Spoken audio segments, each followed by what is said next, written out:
Hi friends, welcome to my kitchen. இன்றைக்கி என்ன செய்ய போகிறோன்னா கத்திரிக்காய் வத்த குழம்பு செய்ய போகிறோம். இது வந்து ரொம்ப ஈஸியாக செஞ்சிடலாம். இதுக்காக நான் ஒரு 6 கத்திரிக்காய் எடுத்து இந்த மாதிரி நீளமாக கட் பண்ணி வச்சுருக்கேன். தொக்கோடு தான் சேர்த்திக்கணும். அதுக்கப்புறமா சின்ன வெங்காயம், பூண்டு, கருவேப்பிலை, வரமிளகாய், ஒரு சின்ன நெல்லிக்காய் சைஸ் அளவுக்கு புளி வந்து ஊற வச்சுருக்கேன். ஒரு 10 மினிட்ஸ் ஊற வச்சுருக்கேன். இப்போ அடுப்பில் கொஞ்சம் கனமான ஒரு கடாய் வச்சுக்கலாம். அதில் வந்து ஒரு 1.5 ஸ்பூன் அளவுக்கு நல்லெண்ணெய் ஆட் பண்ணிக்கோங்க.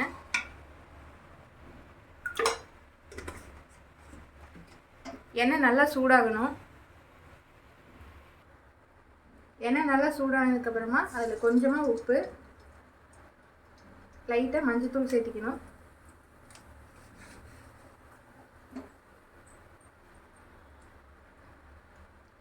அதுக்கப்புறமா கத்திரிக்காய் ஆட் பண்ணிடலாம். தண்ணி வந்து நல்லா உதவிட்டு அப்புறமா எடுத்துக்கோங்க.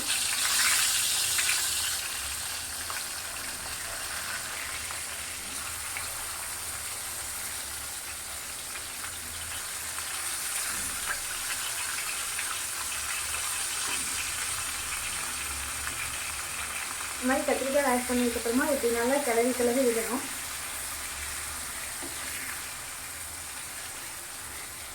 அது வந்து நல்லா ட்ரை ஆகணும்.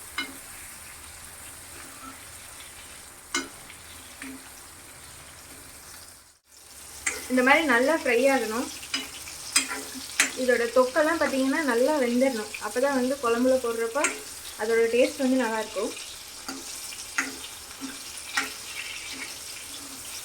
இன்னும் ஒரு 10 செகண்ட் கழித்து எடுத்துடலாம். பாருங்கள், கத்திரிக்காய் வந்து நல்லா குக் ஆகிடுச்சு. இப்போ இதை வந்து நம்ம எடுத்து வச்சிடலாம். எந்த அளவுக்கு கலர் சேஞ்ச் ஆகிடுச்சுன்னு பாருங்கள்.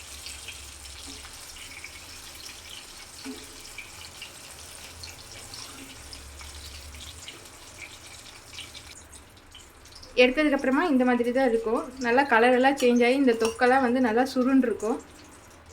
இப்போ கத்திரிக்காயெல்லாம் எடுத்து வச்சாச்சு. இதுலேயே வந்து இந்த எண்ணெயே போதுமான அளவு தான் இருக்கும். இது தாளிக்கிறதுக்காக கொஞ்சமாக வெந்தயம், அப்புறமா கடுகு ஆட் பண்ணிடலாம்.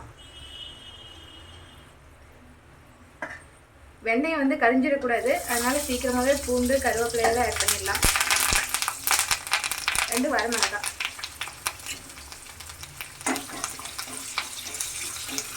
போட்டு நல்லா தாளிச்சுக்கோங்க.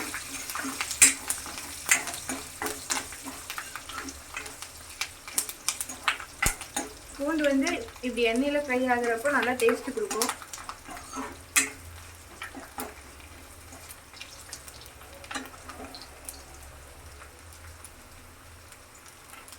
இப்போ ஃப்ளேம் வந்து கொஞ்சம் ஜாஸ்தியாகவே வச்சுக்கலாம்.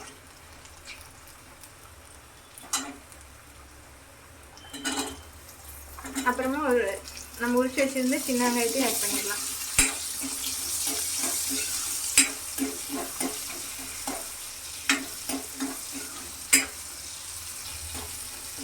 இந்த மாதிரி வெங்காயம் நல்லா வதங்கினதுக்கப்புறமா இதில் வந்து ஒரு சின்ன தக்காளி ஒன்று கட் பண்ணி ஆட் பண்ணிக்கலாம்.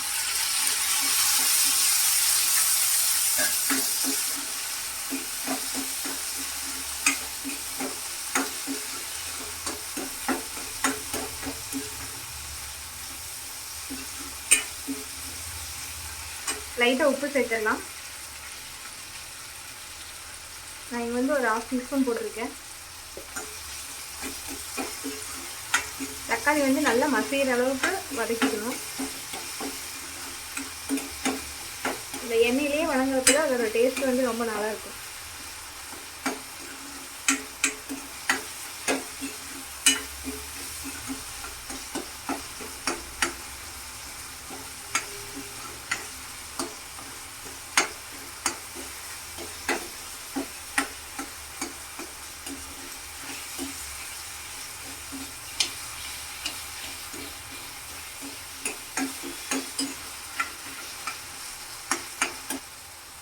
தக்காளி வந்து இந்த அளவுக்கு நல்லா வதங்கினதுக்கப்புறமா இதில் வந்து நம்ம 2 ஸ்பூன் சாம்பார் தூள் வந்து ஆட் பண்ணிக்கலாம். நாங்கள் வந்து சக்தி சாம்பார் தூள் தான் ஆட் பண்ணியிருக்கேன். நீங்கள் வீட்டில் ரெடி பண்ணி வச்சுருந்த தூளாக இருந்தாலும் ஆட் பண்ணிக்கலாம்.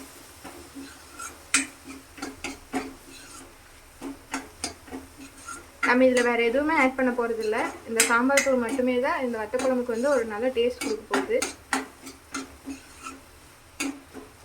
இந்த எண்ணெயிலேயே வணங்குறப்போ அதோட ரா ஸ்மெல் எல்லாம் சீக்கிரமாக போயிடும். இப்போ வந்து நம்ம ஊற வச்சிருந்த புளியை வந்து கரைச்சிடலாம். அதோட பச்சை ஸ்மெல் எல்லாம் போயிடுச்சு. அடி பிடிக்காமல் பார்த்துக்கோங்க, அப்போ தான் வந்து குழம்பு டேஸ்ட்டாக இருக்கும். இப்போ இதில் நம்ம கரைச்சி வச்சுருந்த புளியை வந்து சேர்த்திடலாம். ஒரு ஃபில்டரை வச்சு வடிகட்டிடுங்க, இல்லைன்னா புளியில் இருக்கிற குப்பையெல்லாம் குழம்புல சேர்ந்துடும். நான் வந்து பெரிய டம்ளரில் 1 டம்ளர் தண்ணி தான் ஆட் பண்ணேன், அதை மட்டும்தான் கரைச்சி விட்டுருக்கேன்.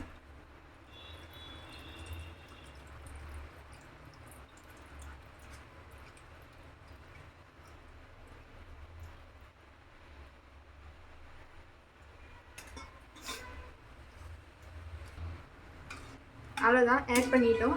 இது வந்து நல்லா மிக்ஸ் பண்ணி விட்டுடலாம். இப்போ நம்ம தேவையான அளவு உப்பும் போட்டுடலாம். ஆல்ரெடி நம்ம ஒரு 1/2 டீஸ்பூன் ஆட் பண்ணியிருக்கோம், இன்னொரு 1/2 ஸ்பூன் போட்டுடலாம். போட்டுட்டு இது நல்லா வந்து கொதிக்கட்டும். ஒரு மூடி போட்டு மூடிடலாம்.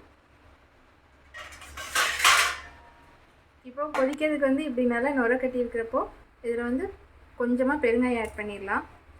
ஆட் பண்ணிவிட்டு கிளறி விட்டுட்டு ஒரு மூடி போட்டு மூடிடலாம். நல்லா கொதிக்கட்டும். கொதிச்சதுக்கப்புறமா நம்ம வந்து கத்திரிக்காவை ஆட் பண்ணிடலாம். பாருங்கள், இப்போ நல்லா கொதிச்சிட்ருக்கு. இதில் வந்து நம்ம ஃப்ரை பண்ணி வச்சுருக்க கத்திரிக்காவை ஆட் பண்ணிடலாம்.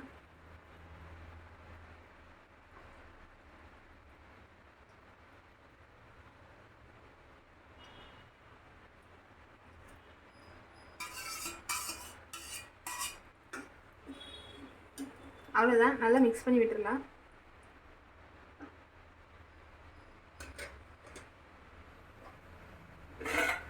ஃப்ளேம் வந்து கொஞ்சம் மீடியம் ஃப்ளேம் விட அதிகமாக வச்சுட்டு மறுபடியும் க்ளோஸ் பண்ணி வச்சிடலாம்.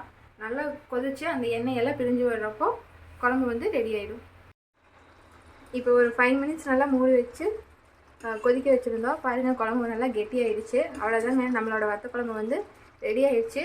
உப்பு வந்து செக் பண்ணிக்கோங்க. நான் பார்த்ததில் வந்து லைட்டாக கம்மியாக இருக்குது, அதனால் நான் இன்னொரு 1/2 டீஸ்பூன் ஆட் பண்ணிக்கிறேன். நல்லா மிக்ஸ் பண்ணி விட்டுடலாம்.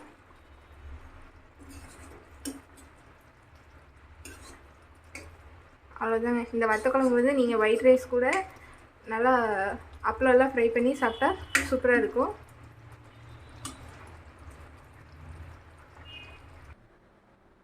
அவ்வளோதாங்க, நம்மளோட வத்த குழம்பு வந்து ரெடி ஆகிடுச்சு. இதை வந்து வீட்டில் ட்ரை பண்ணி பார்த்துட்டு எப்படி இருக்குன்னு கமெண்ட் பண்ணுங்கள். இந்த ரெசிபி உங்களுக்கு பிடிச்சிருந்தா என்னோடய சேனலுக்கு சப்ஸ்கிரைப் பண்ணுங்கள். தேங்க்யூ.